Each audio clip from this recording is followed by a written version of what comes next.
Hello, MavMind Collective, and welcome to another episode of the HypnoSales Show. Today we're going to be talking about why diverse teams are better.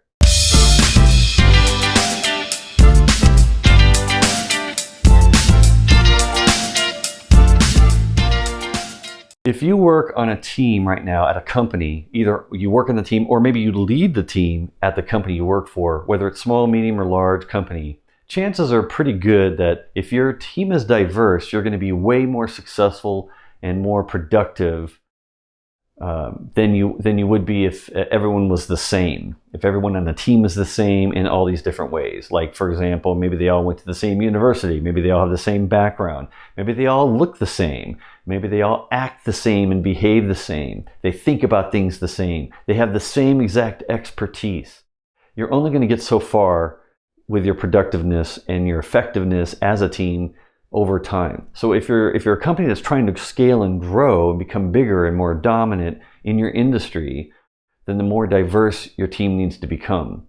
And that's been shown and proven in studies and surveys for years and years that show the more diverse the team is, the more productive it is. So, and the more successful it is. So most big, large companies know this already. And if you work for a large company or even a mid-sized company, chances are high you've had some kind of diversion and inclusion training where you learn about the unconscious bias. And maybe you've had unconscious bias training too, where you learn about, like, you know, you've got to consider different people with different backgrounds, and you have to become comfortable with hiring potentially people that do things, think things differently than you do things differently than you do, approach things differently, and maybe have different backgrounds than your background or the background of your team. Because you need that diversity to come on and essentially challenge the team and help the team grow in its thinking, in its operation, in the way that it functions over time. Becomes very key. So I've got 5 different motivating factors here as my bullets today to talk about why do I want a diverse team? Why should you have a diverse team, right? And so hopefully this will be motivating for you. So the first one we're going to talk about is the more diverse you make your requirements for who joins the team, like the different types of requirements you have, and the more diverse you are in those requirement settings for those that you want on the team, the more wider the talent pool becomes. By seeking diverse backgrounds and diverse skill sets and expertise on the team, the more available, there's more people available. You have access to more and different types of backgrounds and the potential to find that perfect fit for the role, the perfect skill set, the perfect expertise you need to solve a problem that maybe you weren't even considering because you were thinking too similarly before in the past. You were thinking too much like giving in to what they call the affinity bias, which is, I've talked about in other videos, subconsciously we typically go with people and things and ideas and concepts that are like our own. We like our own ideas, all of us do. And when someone else comes up with a different idea that we didn't think of, sometimes subconsciously we don't favor it as much because it wasn't our idea. Okay, so you have to kind of raise your awareness and the consciousness of your own consciousness to realize maybe I need to seek out someone that thinks differently than I do can challenge me. And so therefore I need to widen my scope of the type of person I'm looking for, the type of skill set, the type of background. So it automatically widens your talent pool and you end up finding a lot more experts than you thought you would by opening up your mind to the diversity in who you're looking for and what you're looking for and why you're looking for those different skill sets within those different roles that you continue to hire onto the team. Okay, so that's one motivating factor of benefit. The other one, second one here, you just get more trust and loyalty on the team whenever you diversify.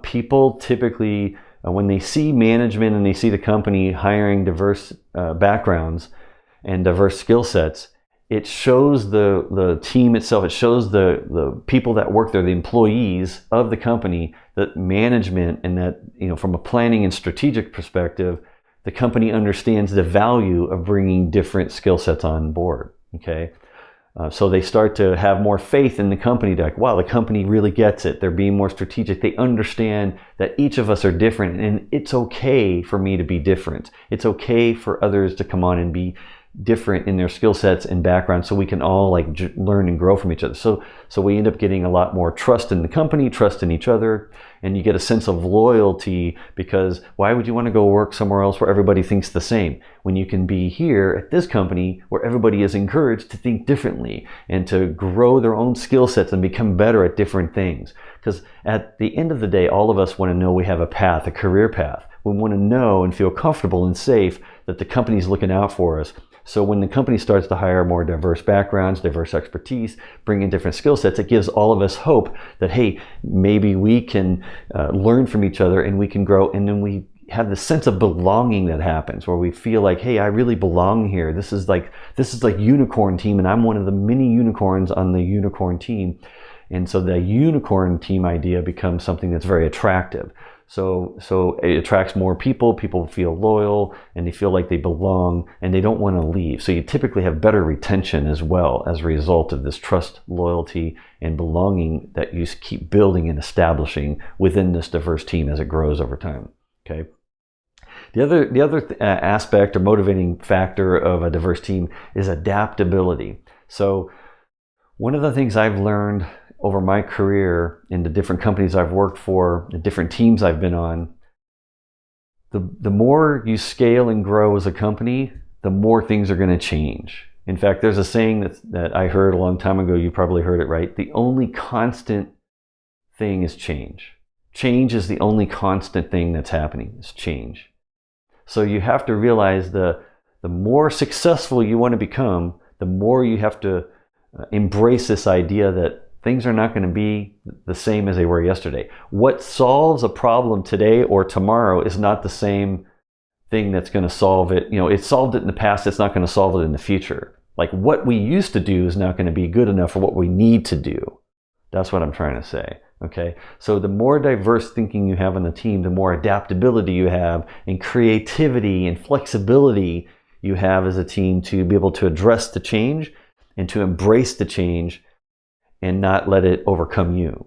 Because nobody wants the change. We never feel comfortable at a subconscious level for change. Like none of us do. We always want it to be the same. But to grow and to, become successful as a company, you have to change. So adaptability, flexibility becomes key, and diverse teams are the way to do that. Statistics have shown, studies have shown that you can sometimes get 15, 20% more productivity, sometimes even more adaptability by having more diverse viewpoints and backgrounds and skill sets on the team.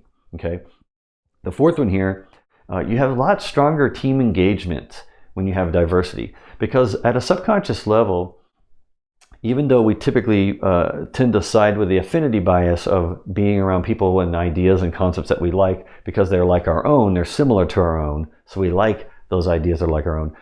The reality is that when you end up establishing a very diverse culture and a diverse team where everyone is a little bit different, then there's this magical thing happens where people start to engage with each other more because they realize they can learn something new that they couldn't learn from other people on the team that are maybe more like them.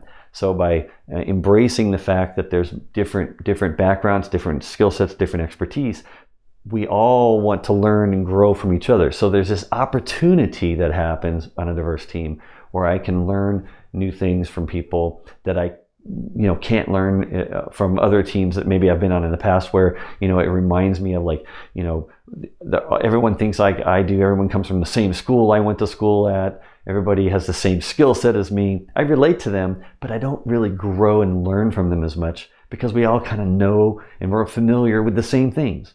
So different viewpoints gives you different things to learn, and then therefore engagement becomes a lot stronger, and people become appreciative and really admiring and respecting one another because of those diverse backgrounds.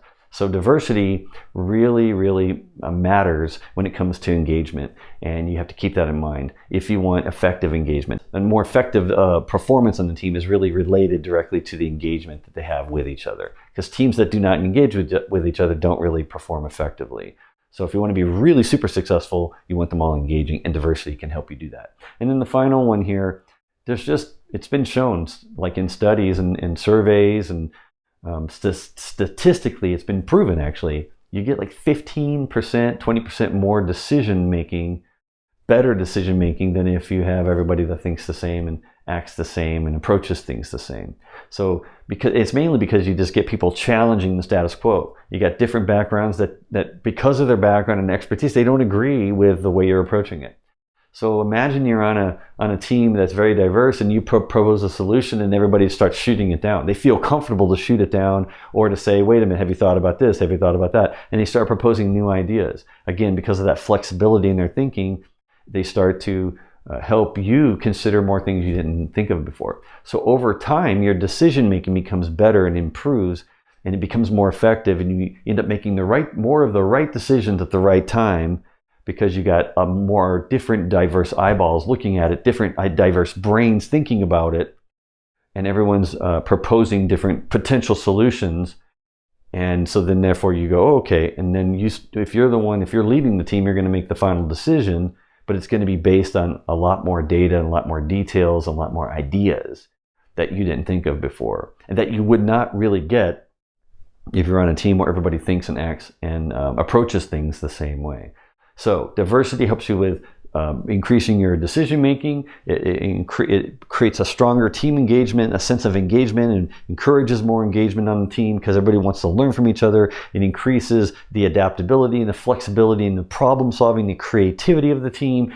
There's more loyalty, trust, and a sense of belonging when there's this idea that we're all unicorns and it's okay, we're a unicorn team, and it's okay to be different and to contribute in a different way that only you know how to contribute.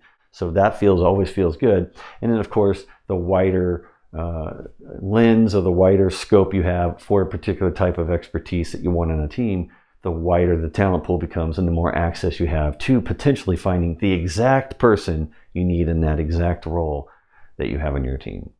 Thank you for watching. I know you find value in these videos, didn't you? Now, if you, like me, are in a customer-facing role, you want to get better every day at what you do, but you don't have to watch another video if you don't want to.